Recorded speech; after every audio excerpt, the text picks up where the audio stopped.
बता दें कि बिहार फतह करने के बाद अब कोलकाता में गूंजेगा जय बिहार। चिराग पासवान ने ठोकी ताल, विधानसभा चुनाव लड़ने की तैयारी शुरू हुई। नमस्कार, मैं हूं संजीव और आप देख रहे हैं आप तक न्यूज। अगर आप हमारे चैनल पर नए हैं तो चैनल को जरूर सब्सक्राइब कर लें। आपको बता दें कि चिराग पासवान का पश्चिम बंगाल के राजनीतिक अखाड़े में उतरना बिहार और बंगाल दोनों की राजनीति के समीकरण को बदल सकता है। आपको बता दें कि बिहार की राजनीति में बिसात पर मोहरे अब बिहार से निकलकर बंगाल की ओर बढ़ रहे हैं। केंद्रीय मंत्री और लोजपा रामविलास के अध्यक्ष चिराग पासवान ने कोलकाता में एक विशाल जनसभा को संबोधित करते हुए ये साफ कर दिया है कि उनकी पार्टी अब केवल बिहार तक सीमित नहीं रहेगी। जय बिहार के नारे के साथ चिराग ने ममता बनर्जी के गढ़ में अपनी उपस्थिति दर्ज करानी शुरू कर दी है। चिराग पासवान ने हाल ही में कोलकाता में पार्टी के कार्यकर्ताओं और प्रवासी बिहारियों के साथ बड़ी बैठक की बड़ी खबर है। चिराग पासवान ने साफ कहा है कि बंगाल में बिहारी समाज की उपेक्षा बर्दाश्त नहीं की जाएगी। उन्होंने अपने पिता स्वर्गीय रामविलास पासवान के विजन को याद करते हुए कहा है कि बंगाल और बिहार का रिश्ता सदियों पुराना है, यानी कि भावनात्मक कार्ड चिराग पासवान ने खेलना शुरू कर दिया है। कोलकाता के आयोजन में उमड़ी भीड़ ने भी ये संकेत दे दिया है कि चिराग युवाओं के बीच एक बड़ा चेहरा बनकर उभर रहे हैं। पश्चिम बंगाल में बिहारी और हिंदी भाषी वोटर्स की संख्या निर्णायक भूमिका में है।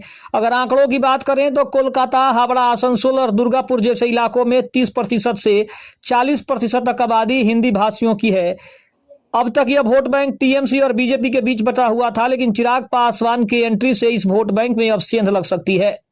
बीजेपी के लिए चिराग पासवान चुनौती होंगे या फिर उनकी सबसे बड़ी मदद करेंगे, ये भी काफी दिलचस्प है।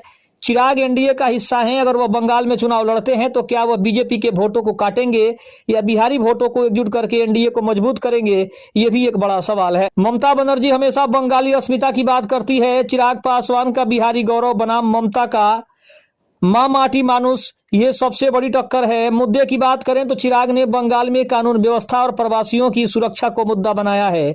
उन्होंने साफ कहा है कि अगर बिहार का युवा बंगाल बना सकता है तो वो अपना हक भी मांग सकता है। राजनीतिक विश्लेषकों का मानना है कि चिराग पासवान खुद को एक पैन इंडिया नेता के रूप में स्थापित करना चाहते हैं। झारखंड के बाद अब बंगाल में उनकी सक्रियता उनके बढ़ते राजनीतिक कद को दर्शा रही है। चिराग पासवान की इस ताल ने बंगाल की राजनीति में हलचल मचा दी है। क्या जय बिहार का नारा कोलकाता के सिंहासन तक पहुंचेगा, ये तो अब आने वाला वक्त ही बताएगा। लेकिन एक बात तो स्पष्ट है कि चिराग पासवान ने अपनी उपस्थिति पश्चिम बंगाल में दिखाकर ये साबित कर दिया है कि अब वो सिर्फ बिहार तक सीमित रहना नहीं चाहते, बल्कि वो पश्चिम बंगाल के बाद असम में होने वाले विधानसभा चुनाव में भी अपनी पार्टी को एक नए सिरे से तैयार करने के मूड में दिखाई दे रहे हैं। और उसके लिए उन्होंने अपने सांसद राजेश वर्मा को दोनों विधानसभा चुनाव के लिए चुनावी प्रभारी बना दिया है। यानी कि उन्होंने साफ संकेत दे दिया है कि वो सिर्फ बिहार के नेता बनकर नहीं बल्कि पूरे देश के नेता बनकर और आने वाले भविष्य के एक बड़े संकेत देने की तैयारी कर रहे हैं। खबर कैसी लगी कमेंट में जरूर बताइएगा। तब तक के लिए धन्यवाद। जय हिंद, जय भारत।